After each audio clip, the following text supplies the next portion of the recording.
Let's now take you back to our leading story related to sexual assault cases against children. In the latest incident, 6 former learners of St. Bernard High School in Bloemfontein have made allegations of sexual harassment against several teachers. Dr. Shaheda Omar, the clinical director of the Teddy Bear Foundation, joins us now to unpack this. Dr. Omar, pleasure to have you on the show. Thank you so much for your time.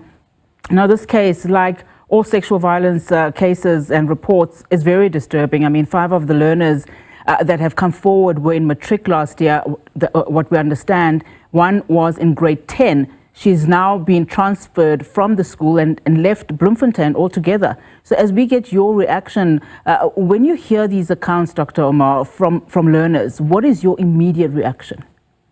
Well, the immediate reaction is it's just horror. It's just deep sadness that learners continue to be sexually harassed by the very people that we have entrusted, care regarding their education, growth and development. So schools are now no longer a safe space.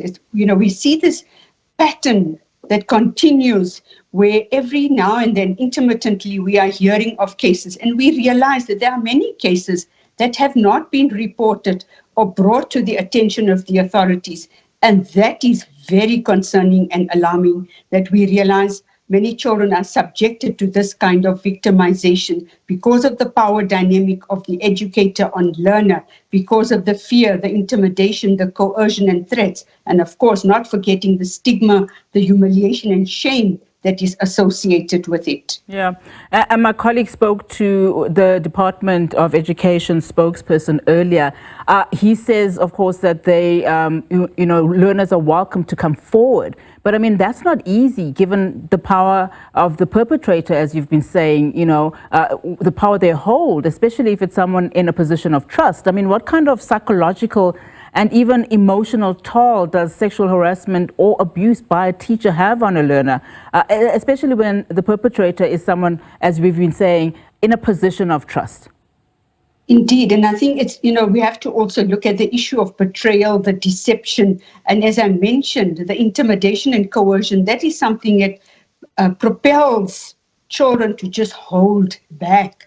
And also looking at how cases have been handled or managed in the past. If we look at across the landscape of South Africa, many cases have not been dealt appropriately, adequately, timelessly.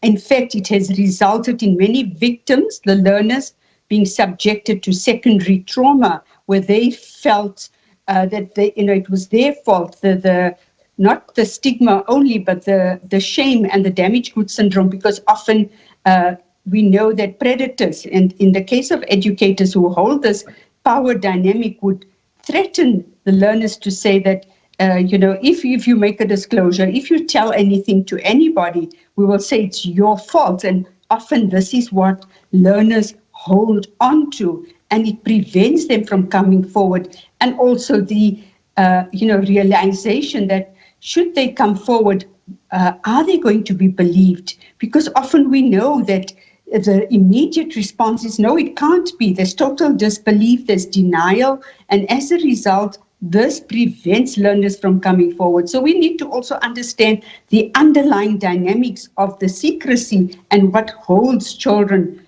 not coming forward, what prevents them from seeking support and getting the help they rightfully deserve. Yeah. The department also, in that interview with my colleague earlier on, revealed that, in fact, one of the teachers who was accused of sexual assault has since been dismissed, but on other, cases and charges. I mean, in your experience, are schools adequately equipped to protect learners and deal with allegations of this nature? We're not hearing of an arrest. We're hearing that he's dismissed. I mean, the possibilities that that person could be at another school is also high. Not only at another school, but exposed to other learners, could be providing tuition, could be coming into contact with other learners. So that is actually so scary. It's unacceptable, because we have seen these processes not being followed through according to protocol and legislation, where the learners are subjected to this kind of continued trauma. And we know that in many cases, some of the educators disappear into the sunset the moment they realize there's an inquiry, there's going to be an investigation, and as you rightfully put, they go into another school, another province, another environment, and continue to perpetuate the cycle of violence. So we need to get, all the stakeholders together and hold them accountable and responsible. It's not only the Department of Education. We need SABC, we need law enforcement, we need social development, everybody to join forces and put their shoulder to the wheel to ensure that children are not subjected to this perpetual violence or sexual violence by their educators. Oftentimes when we report on cases like this, people always ask, why now? Why the delay in reporting this?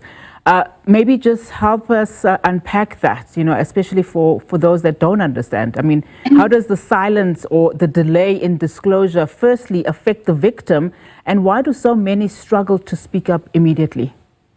Well, my favorite line, and I'm sure viewers have heard me repeatedly saying, disclosure is not a single event, it's a process. Some children may disclose purposefully and immediately after the traumatic incident. Some children may take weeks, some children may take months, and others may take years. And the reasons that I also mentioned earlier is that often they feel afraid, they feel they will not be believed, they feel they will be subjected to further trauma, they feel they've let their parents down, they don't want to hurt or inflict more trauma on their families. And these are some of the reasons, compelling reasons, that children hold back. So we need to understand that sometimes children also block out, dissociate, and repress these memories. And it's a form of defense mechanism. When they feel stronger, when they've been exposed to maybe a workshop or heard something on the news channel and now feel that they're in a stronger position, feeling more equipped, more empowered and enabled to come forward and narrate or disclose their experience. Those are some of the reasons that children will come forward maybe years after the fact as well. Dr. Omar, thank you so much for your time. Really do appreciate it. Dr. Shaheda Omar is the Clinical Director of the Teddy Bear Clinic.